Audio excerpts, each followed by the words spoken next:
বন্ধুরা, কেমন আছো তোমরা সবাই? আমাদের গল্পকথার নতুন একটি ভিডিওতে তোমাদেরকে জানাই অনেক স্বাগত। আশা করছি সবাই খুব ভালো আছে আর সুস্থ আছে, আর আমরাও না বেশ ভালো আছি। আর আজকের বারটা ছিল হচ্ছে শুক্রবার, আর এখন ঘড়ির কাঁটায় বাজে সকাল 6:45 মতো। তবে চলো তোমাদেরকে সাথে নিয়ে আজকের একটা সুন্দর ব্লগ এখান থেকেই শুরু করে দিলাম। আশা করছি আজকের ভিডিওটাও তোমাদের ভীষণ ভালো লাগবে। তো দেখলে তো সকালবেলা উঠে এখন প্রত্যেক দিনই প্রচণ্ড তাড়ার মধ্যে থাকছে, কারণ কৌশিক এই 8:30 থেকে 9টার মধ্যে বেরোচ্ছে। তো তার মধ্যে উঠে আমায় বাসি কাজ কমপ্লিট করা, তার মধ্যেও টিফিন করে দেওয়া, বলতে পারো প্রত্যেক দিনই একদম ননস্টপ খাটনি থাকছে সকালবেলাটা। তারপরে ও বেরিয়ে গেলে আর অতটা আমার চাপ নেই। তাই সকালবেলা উঠে সবার আগে এখানে বেডটা ক্লিন করে নেই, তারপরেই না সঙ্গে সঙ্গে ঘরটা একটুখানি ঝাড়ু দিয়ে তারপরে চলে যাই হচ্ছে নিচে। আর বাদ বাকি টুকিটাকি যা কাজ থাকে কোনো দিন যদি হাতে টাইম থাকে করছি, না হলে ও বেরিয়ে গেলে তারপর করছি।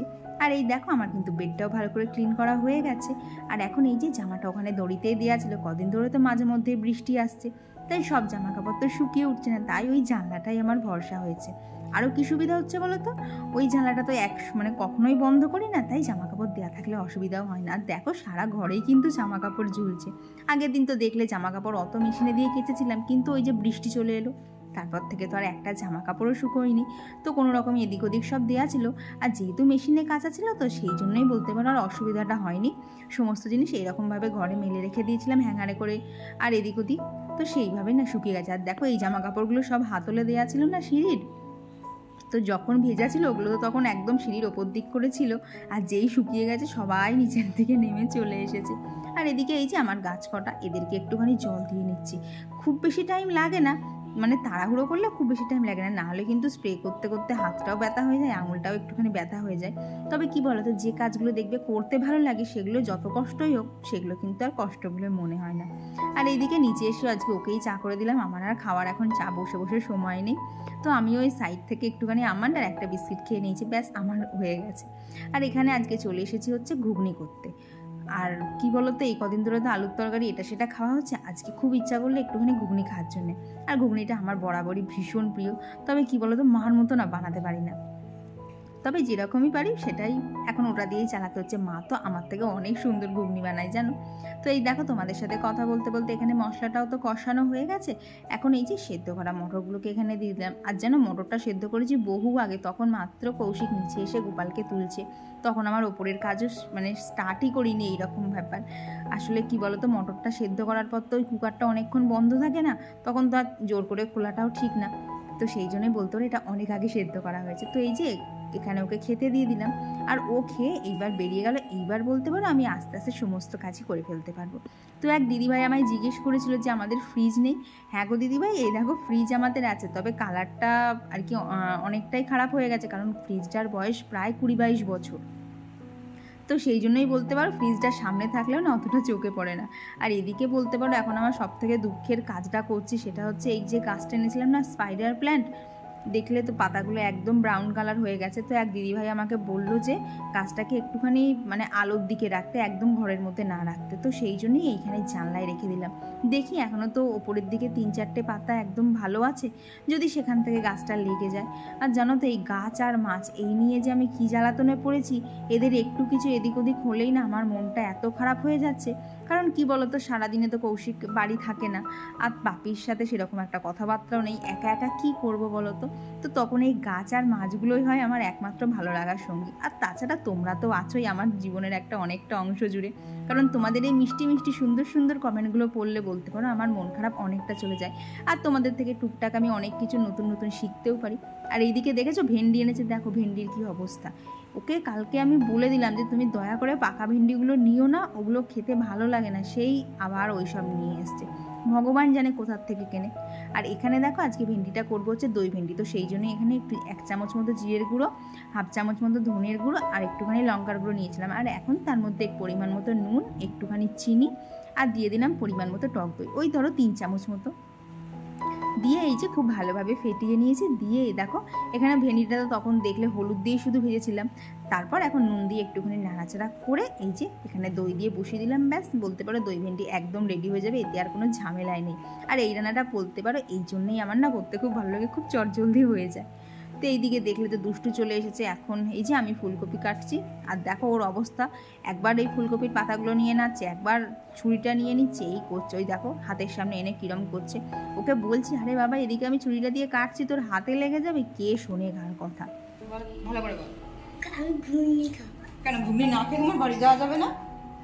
আর সবাইকে একটু গুড মর্নিং বলে দে তো। আচ্ছা তুমি ম্যাডাম পড়াতে এসছে আজকে? হ্যাঁ। কি ম্যাডাম আছে কি কি পড়লি একটু বলে দে তো সবাইকে। ক আ হসে একচন্দ্র আর ওয়ান্টু এবিসিডি এবিসিডি দাও দাও দাও ঘুগনি বাড়ি পড়ে যাবে। তোকে এখন আগে ঘুগনি দিয়ে দেই, নাহলে ঘুগনির বাড়িটা পুরো উল্টেই ফেলে দেবে। তারপর এই যে ওকে ঘুগনি দিলাম, তারপরেই ও শান্ত হলো। তো এই যে ও ঘুগনি খেলো। আর জানো তো আমাদের বাড়িতে ওর জন্য একটা ছোট বোতলও রাখা হয়েছে। ও যখনই জল খাওয়ার দরকার পড়ে এই যে ফ্রিজ খুলে জল খেলো, আবার টুক করে ওখানেই ভরে রেখে চলে যায়। আর জানো তো আমি এখন যখন ভয়েস ওভার দিচ্ছি, বাইরে এত ঝমঝমিয়ে বৃষ্টি পড়ছে, তোমরা হয়তো আওয়াজও শুনতে পাবে। এইদিকে এখন করলাম হচ্ছে এই যে জলের মধ্যে ফুলকপিগুলো একটুখানি নুন জলে ভাপিয়ে নেবো, তাহলে না ফুলকপির মধ্যে যে নোংরা বলো পোকা থাকে সেগুলো কিন্তু কিছুই থাকবে না। তো চলো এইদিকে রান্নাবান্নাগুলো কমপ্লিট করি, আর সেই সঙ্গে তোমাদের সাথে বেশ কিছু কমেন্ট শেয়ার করে নেওয়া যাক। তো আমার আগের দিনের ভিডিওতে খুশি মণ্ডল দিদিভাই কমেন্ট করেছে যে তোমার রান্না দেখে আমি রান্না করেছিলাম, সবাই খুব ভালো বলেছে। তো থ্যাংক ইউ দিদিভাই। জানো তো তোমার কমেন্টটা পড়ে আমারও ভীষণ ভালো লেগেছে। তো তুমি কমেন্টে কিন্তু অবশ্যই জানিও তুমি কোন রান্নাটা করেছিলে।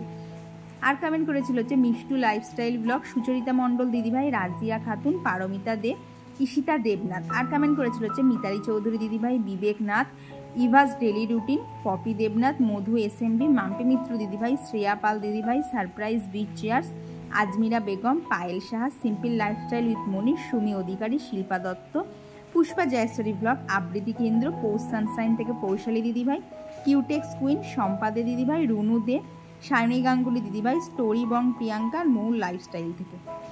তো থ্যাংক ইউ দিদিভাই, তোমরা প্রতিনিয়ত এত সুন্দর সুন্দর কমেন্ট করো, আর তোমরা সবসময় বলছো আমি খুব নিখুঁত করে কাজ করি, আমার ব্লগ তোমাদের ভীষণ ভালো লাগে। তো বিশ্বাস করো এই কমেন্টগুলো পড়লে না এত ভালো লাগে যে আমাকে তোমরা চেনো না জানো না, শুধুমাত্র ইউটিউবের মাধ্যমেও যে এত মানুষের ভালোবাসা পাওয়া যায় সত্যিই আমার জানা ছিল না গো। আর সবথেকে বড় কথা কি বলো তো, ভালোবাসার জিনিসটাই এইরকম, যদি কপালে থাকে সে যেভাবেই হোক জুটে যাবে। আর যখন ধরো তোমাদের সাথে আমার এইভাবে এতটা কাছাকাছি গল্প হতো না, তখন কিন্তু আমার একটা জিনিসই মাথায় ঘুরতো, কি বলো তো, নিজেকে ভালোবাসতে হবে। কারণ সমালোচনা তো অনেক লোকেই করবে, আর দেখবে সবসময় কিন্তু ভালো বলার থেকে খারাপ বলার লোকের পরিমাণ অনেক অনেক গুণ বেশি থাকে।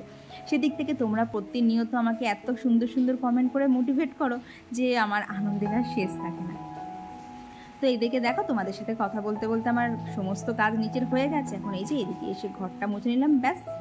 ওদিকে আজকের মতো কাজটার সমস্ত কিছু কমপ্লিট করে এখানে স্নান সেরে এই যে পুজো দিয়ে নিচ্ছি। আর আজকেও তাড়াতাড়ি কাজ হয়ে গেছে, তাই উপরে গিয়ে এখন চলে এলাম হচ্ছে এই যে জামা কাপড় যেগুলো আর কি কালকে গোছানোর কথা ছিল, তবে শুকায়নি বলে আর গোছানো হয়নি। তো সেই জামা কাপড়গুলোই এখন এক এক করে গুছিয়ে নিয়ে জায়গার জিনিস তাড়াতাড়ি জায়গায় রেখে যেতে হবে হচ্ছে মার কাছে, কারণ মার কাছেও একটুখানি দরকার আছে। সেখানে গিয়ে অনেক জিনিসপত্র মার কাছ থেকে আনতে হবে, বেশ কিছু জিনিসপত্র আমার মার কাছে রয়েছে। তো চলো তার আগে এই কাজগুলোকে কমপ্লিট করে নেওয়া যাক, নাহলে ওই মার কাছ থেকে এসে না এই কাজগুলো করতে আর ইচ্ছা করবে না। তো এদিকে দেখো জামা কাপড় সমস্ত গোছানো হয়ে গেছে। তারপর এই যে দুপুরবেলা আমি আর বাপি খেয়ে নিয়েছিলাম। গুড আফটারনুন বন্ধুরা। তো এখন বাজে হচ্ছে 4:10, আর এই যে আমি হয়েছি রেডি, কারণ এখন বেরোবো, কারণ যাবো হচ্ছে মার কাছে। মার কাছে বেশ কিছু টুকিটাকি দরকার আছে, আর আমার বেশ কিছু জামা কাপড় সেলাই করতে হবে। এই যে ব্যাগের মধ্যে নিয়ে নিয়েছি, এটাকে নিয়েই হাঁটা দেবো মার ওখানে। আর ওখানে গিয়েও আজকে অনেক কিছু তোমাদের সাথে শেয়ার করার আছে। তো চলো এখানে আর বেশি ভিডিও বাড়াবো না, আগে মার ওখানে যাই, তারপরেই আবার শেয়ার করছি। এই যে মার কাছে চলে এসেছি, আর এসেই দেখি মা এখানে আলু পোস্ত আর ভাত খাচ্ছে। সেটা দেখি কি আর লোভ সামলানো যায়?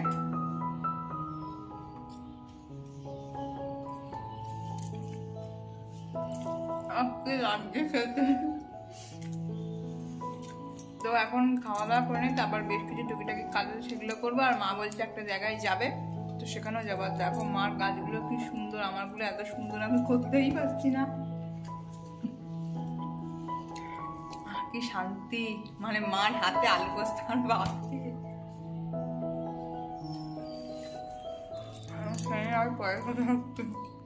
আর জানো তো আজকে আমার মেনলি আসার কারণ হচ্ছে এই গাছ পাকা আমগুলো নেওয়ার জন্য। এগুলো কিন্তু জানো একটাও কেনা আম না, বাবার দোকানে যারা মাল নিতে আসে তো তাদেরই অনেকের তো বাগান থাকে, তো তারাই বলে যায় যে বাবাকে আর কি বলে যায় যে দাদা আম নিয়ে আসবেন, অনেক আম হয়েছে।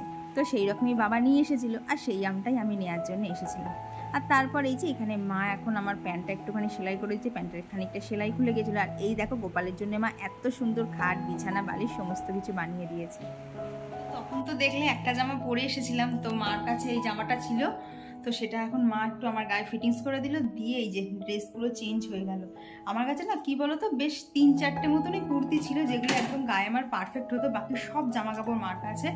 তো এই যে মা এখনো এখানে সেলাই চালিয়ে যাচ্ছে, এতগুলো জামা কাপড় মার কাছে গোছানো ছিল, তো আমি এসে এসে শুধু মাপ দিচ্ছে আর মা শুধু আমার জন্য সেলাইগুলো করে দিচ্ছে। তো এটা দাঁড়া ফুল লুক পরে দেখা যায়, জামাটা দেখতে ভীষণ সুন্দর, কিন্তু ওই যে সেলাইয়ের অভাবে পরা হচ্ছিল না। তো দাঁড়াও বাদ বাকি জামা কাপড়গুলো আগে সবকিছু কমপ্লিট করে নিই। তো ওদিকে জামা কাপড় সেলাই করাটা কমপ্লিট হয়ে গেছে। এখন এই যে মা আমাকে বেছে বেছে কিছু আম দিয়ে দিচ্ছে, কারণ অনেকগুলো আম মানে অনেকদিন আগেই আনা, তো বেশ কিছু আম একটু নরম হয়ে গেছে, তো আমাকে একটুখানি শক্ত শক্ত দেখে মা আম দিয়ে দিল। দিয়ে তারপর আমি, মা, বোন 3জনা মিলেই চলে এসেছিলাম হচ্ছে এই যে একটুখানি কেনাকাটা করতে। তবে আমার আর বোনের কিছু ছিল না, মারই কেনাকাটা করার ছিল। তো মার কিছু জিনিসপত্র লাগতো, তো সেগুলোই এখন মা এখান থেকে নিয়ে নিচ্ছে।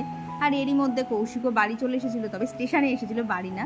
তো আমি রাস্তায় ওর সাথে মিট করে নিয়েছি, নিয়ে চলে গেছিলাম হচ্ছে সোজা মাছের দোকানে। তো দেখলে তো একটা মাছই অ্যাকোরিয়ামে ঘুরছে, ওরও ঠিক একা একা খেলতে ভালো লাগছে না, ও চুপচাপ খেলা করে। তো সেই জন্যই আজকে আর একটা মাছ নিতে চলে এসেছি। আর জানো তো এখন যখন আমি ভয়েস ওভার দিচ্ছি শুনতে পাচ্ছ বাইরে কীরকম মুষলধারে বৃষ্টিটা হচ্ছে। তো এই দেখো এই অরেঞ্জ কালারের মাছটাই আজকে আনা হয়েছে। তো এরপর এই যে সন্ধেবেলা বাড়ি এসে আগে সন্ধে দিয়ে নিলাম। আর এখন এই যে গোপাল তো একদিন শুধুমাত্র এইটার ওপরেই শুতো, তো আজকে এই যে মা গদিটা বানিয়ে দিয়েছে, তো সেই গদির ওপরেই গোপাল আজকে শোবে। অনেক দিন পর গোপালও আজকে একটু আরাম করে খাটে বেশ সুন্দর বিছানায় শোবে। আর তোমরা কিন্তু অবশ্যই জানিও মার বানানো এই খাট বিছানা বালিশগুলো কীরকম হয়েছে। আর জানো তো এইগুলো এই ওপরে যেটা আর কি বিভিন্ন কালারের দাগ দাগ যেটা দেখছো, এটা কিন্তু সম্পূর্ণটাই কভার, ভেতরে কিন্তু আলাদা করে বালিশের আর কি, যেমন আমাদের বালিশের কভার করানো হয় ঠিক সেই রকম করেই বানানো। আর এই যে পুজো দেওয়া তো এখানে কমপ্লিট হয়ে গেল, গোপালের শুয়ে পড়লো। আর এরপর আর সেরকম কিছু কাজ ছিল না, কৌশিকের একটুখানি ব্যাগ ট্যাগ করে দিতে হবে, কারণ ও কালকে যাবে হচ্ছে দুর্গাপুর। তো সেই জন্যই তাড়াতাড়ি ওকে একটুখানি আম কেটে দিচ্ছি, কারণ কালকে তো বাড়ি থাকবে না, কালকে ওর আম হবেও না, আর ও এই কাঁচ পাকা আম খেতে ভীষণ ভালোবাসে। তো তাড়াতাড়ি পুজো টুজো কমপ্লিট করে ওকে এখানে একটুখানি আম কেটে দিচ্ছি। আর সাথে মা তখন কিনে দিয়েছিল হচ্ছে সিঙ্গারা। তো এই ছিল আজকের আমাদের সন্ধ্যের টিফিন। তো চলো বন্ধুরা আজকের ভিডিওটা এখানেই রাখছি, দেখা হচ্ছে খুব খুব তাড়াতাড়ি এবার পরবর্তী ব্লগে। ততক্ষণ সবাই খুব ভালো থেকো।